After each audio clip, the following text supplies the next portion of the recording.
Mom, look at all these poor trees. I know. This used to be a beautiful green forest.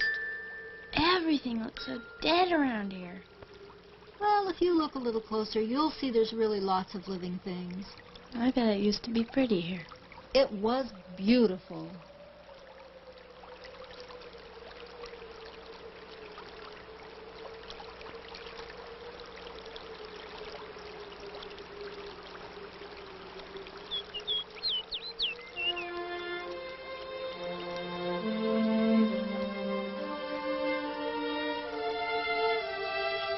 Mount St. Helens, a 9,677-foot sleeping volcano nestled in the wild abundance of the Gifford Pinchot National Forest in southwest Washington.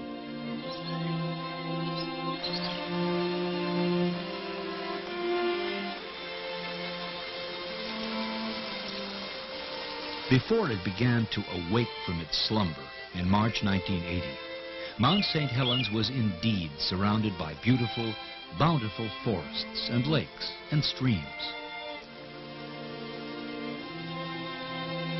From the summit, the views were breathtaking. Below lay Spirit Lake, and in the distance, Mount Rainier. The natural setting was a recreational haven for campers, hikers, picnickers.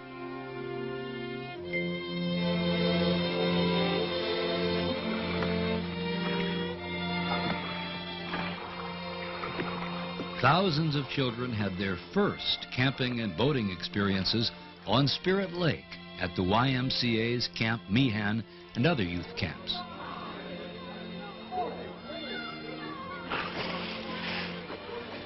Forest Service campgrounds like Bear Cove, Cedar Creek, and Donnybrook provided an inspirational setting for those who would venture into this postcard world.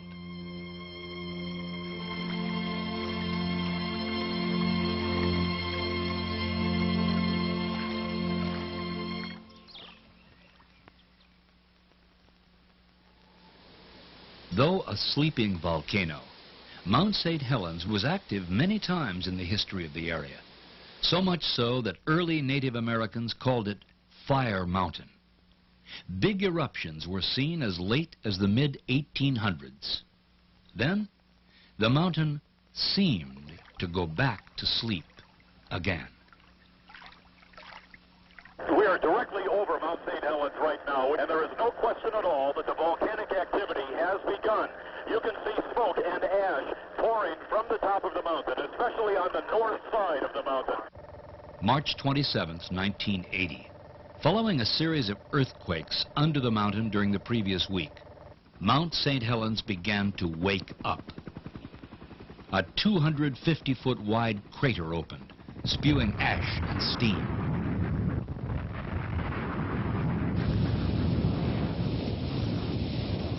It came as no surprise to geologists who had predicted 2 years earlier that Mount St. Helens would erupt before the end of the century. Volcano experts from the government, the University of Washington, and elsewhere rushed in with electronic equipment to measure the slightest twinge. 845. And a young scientist, David Johnston, of the U.S. Geological Survey, predicted a series of events which would later prove to be incredibly accurate. In the initial phases, we'd see probably very large eruptions that would extend high into the air. This would spread ash over large areas in western Washington, maybe possibly in an extreme case even farther east. In the near flanks of the volcano, there would be more damage done by possibly hot avalanches, pyroclastic flows. Farther downstream, we could see mud flows and floods. Because this is such a symmetrical volcano and because the crater is so high, if there's an explosion, it's probable that the debris, the very hot incandescent ash that would come down, could come down all sides. But right now, there's a very great hazard due to the fact that the glacier is breaking up on this side of the volcano, on the north side, and that could produce a very large avalanche hazard.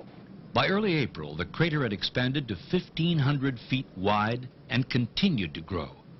The Forest Service had already closed portions of the Gifford Pinchot National Forest surrounding the volcano. Those having homes, lodges, or camps in the area were urged to leave. Using a donated helicopter and a large drop box, the operators of the Spirit Lake Youth Camp began hauling out. Most were taking the warnings seriously. Still others were not impressed with the warnings.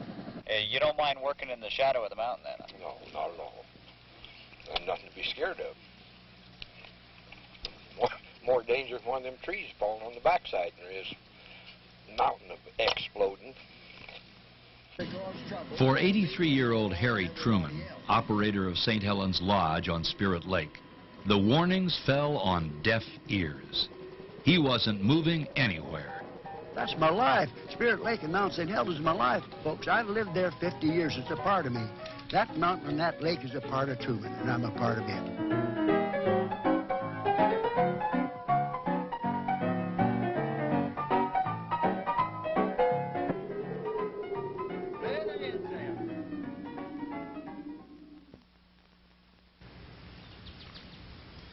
Sunday morning, May 18th, 1980.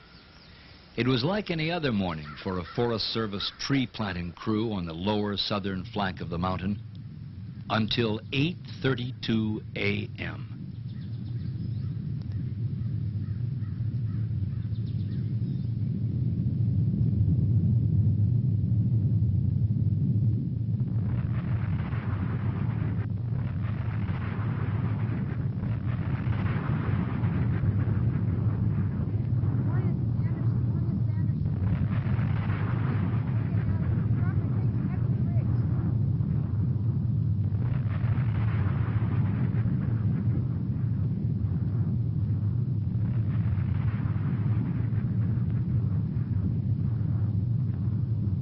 It seemed to happen in an instant. The whole top of the mountain, tons of ash, rock, and ice, rocketed into the stratosphere. The cloud reached some 15 miles up into the sky. The sight was spectacular. As most of you already know, we had a major eruption occurring at 8:32 approximately this morning on Mount St. Helens. It does appear that the northwest flank of the mountain seems to be gone. They have indicated that there have been some mud flows that come down the southeast flank of the mountain. Emergency procedures have been put into effect. At 10:15 this morning, Recounts County reported that a 12-foot wall of water was coming down the Tula River, and this was verified by the Washington State Patrol. The raging wall of water caused by the melted ice and snow roared through a logging camp, picking up more debris as it went, knocking out bridges, cabins, and homes. There is a mudslide southward right down the mountain right now. Get off the bridge! They filmed it.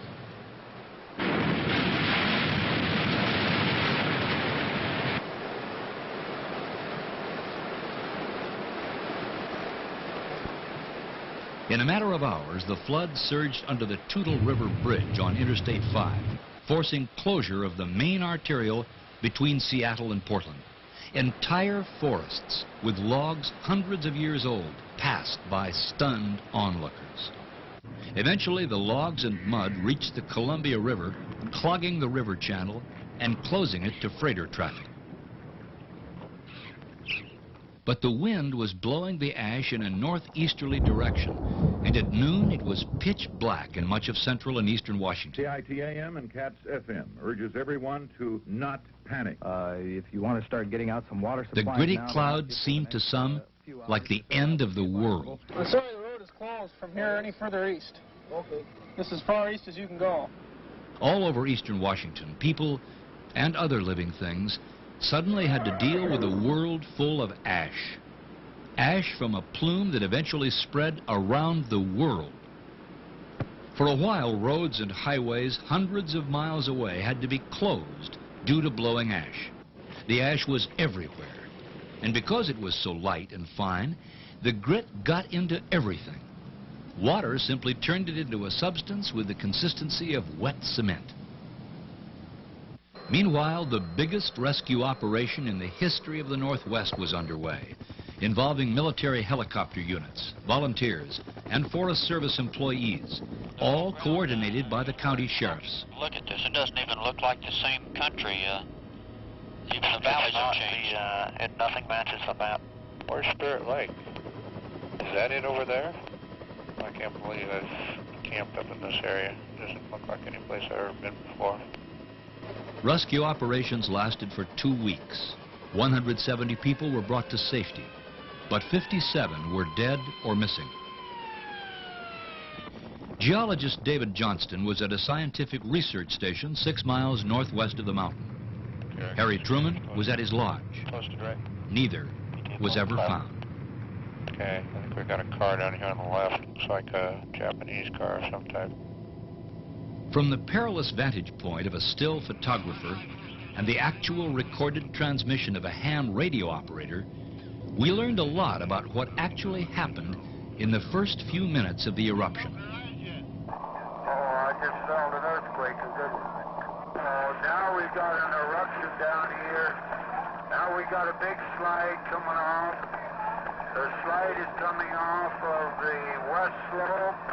Now we got a whole great big eruption out of the crater. And we got another that opened up on the west side, and the whole west side, northwest side is sliding down.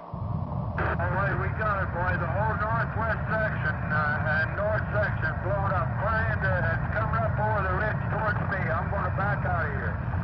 Photographer Gary Rosenquist barely escaped. Radio operator Jerry Martin did not.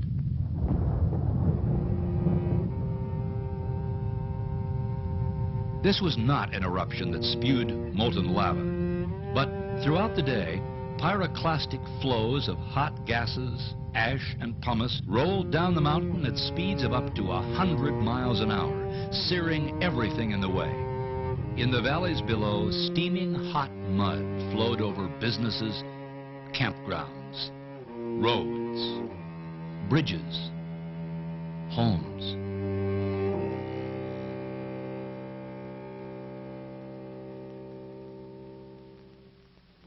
The blast had leveled about 40,000 acres of prime timber.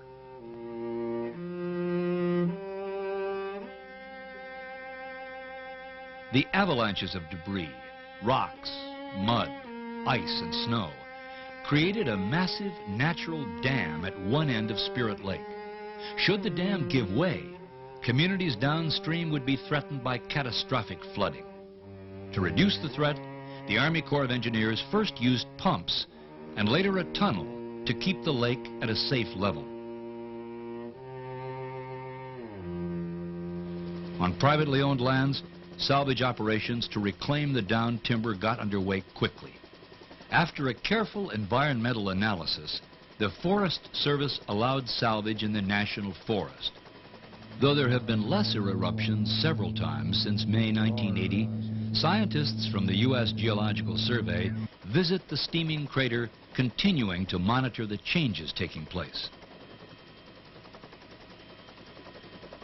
And as a new mountain begins to take shape inside the crater in the form of a slowly building dome of hot lava, we're learning more about how volcanoes are formed.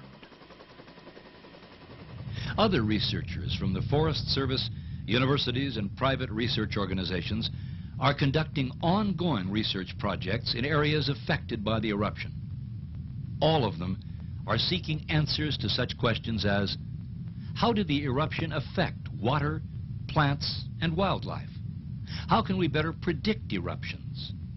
What can we learn about the formation of the Earth and its soils, and how life interacts? On the slopes of the mountain, scientists such as biologist Jim McMahon found that what looked like a dead environment was really very much alive. When I first visited the volcano in the summer of 1980 and looked out at the terrific amount of destruction, I found it almost impossible to believe that plants and animals could survive. To my amazement, and I think to the amazement of all my colleagues, as we began to look more carefully in places that had been leveled by even the most serious impacts of the volcano, we were able to find plants and animals that had survived. And even if there weren't survivors, new migrants coming in from the outside were already beginning to get a foothold. One way that a lot of animals survived on the morning of May 18th in 1980 was to be below ground. For some animals, they not only live below ground, but all of the nutrients that they require come from below ground resources.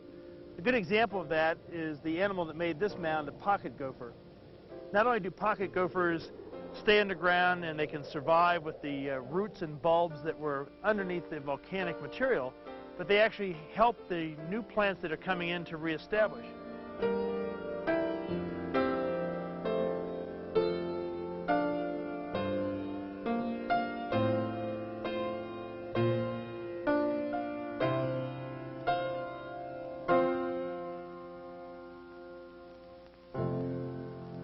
Scientists like Joe Means of the Forest Service are studying those processes that allowed many plants and trees to survive the blast and the layer of ash, or tephra. Here's a Pacific silver fir doing very well after coming out from under the snowpack and under the tephra, and some others not doing so well. But after they survived the tephra fall and the hot blast, they also had to reach the surface. And some of them did, like this one that's fairly stiff, and some of them did to a limited extent, like this one that's still quite bent over. And some trees, such as this little silver fir here, could not. You can see he's fairly well stuck, no green foliage on his crown. In the zone of blown down forests, one of the most important sites for survival of plants was on the vertical surfaces of root wads of blown down trees, such as you see here. Here you see some huckleberries, which survived the eruption under a snowpack, and they were further helped by being on this vertical root wad surface because pumice and ash did not collect here and smother them. The aquatic systems around Mount St. Helens received a variety of impacts from the volcano. They range from places like Maida Lake here, where on the morning of May 18th, the surface of the water was covered with ice and snow. That helped to insulate the organisms in the water from the effects of the volcanic fallout. The result of that is that fishes and reptiles and amphibians like frogs and salamanders survived in place and have continued to breed even as early as the summer of 1980. Not only are plants and animals coming back to the landscape, so are people. In the first years after the eruption, more than 1 million people have visited the area. In fact, the volcano has become a major point of interest for visitors from throughout the world. The Forest Service has provided access to various viewpoints inside the blast zone, such as this one at Windy Ridge overlooking Spirit Lake. Right now, if we drained all of Spirit Lake, we'd have to go down through about 120 feet of mud to get to the top of the old lake. Presentations by the Forest Service describe many of the subtle features of the blast area and provide answers to many a curious visitor. Where was the Harry Truman Lodge down there? Okay, Harry Truman's Lodge was right over at the tip of this ridge right over there, the one coming into the water. But of course, he was down about 300 feet from where it is now, because he was on the old lake line. And so he's been covered by about 120 feet of mud, and then the water on top of that. To preserve the area around the mountain as a natural wonder, Congress and the President declared 110,000 acres as the Mount St. Helens National Volcanic Monument, to be managed by the Forest Service. This assures that much of the area where the effects of the eruption are so dramatic will be allowed to recover naturally, so that present and future generations can get a close-up look at the rebuilding processes of nature. For those who can't make the trip to the blast zone, but who still have curiosities to satisfy, a visitor center has been established near Interstate 5. Displays and information are also provided at the Forest Service information stations on the way into the monument. For those who do travel to the blast zone, the first impression is one of utter bleakness. Many are saddened to see an area of such abundant beauty now transformed into a seeming wasteland. But as the days and years go by, what becomes awe-inspiring is the rebirth, the regrowth, the return of life. The beauty that was the attraction for so many before the eruption is returning, albeit at nature's own pace. Now, we look here. What did we see down in there? We saw a fish. And there's just life coming back. And also, look at that. There's plants there. And there's plants coming back everywhere. And along with the plants, there's animals that come back. And just like that, there's a little frog right there. Volcanoes are secretive and largely unpredictable. Mount St. Helens may remain active for months, years, even centuries. But one thing for sure, it will continue to change. That's the way it is with volcanoes.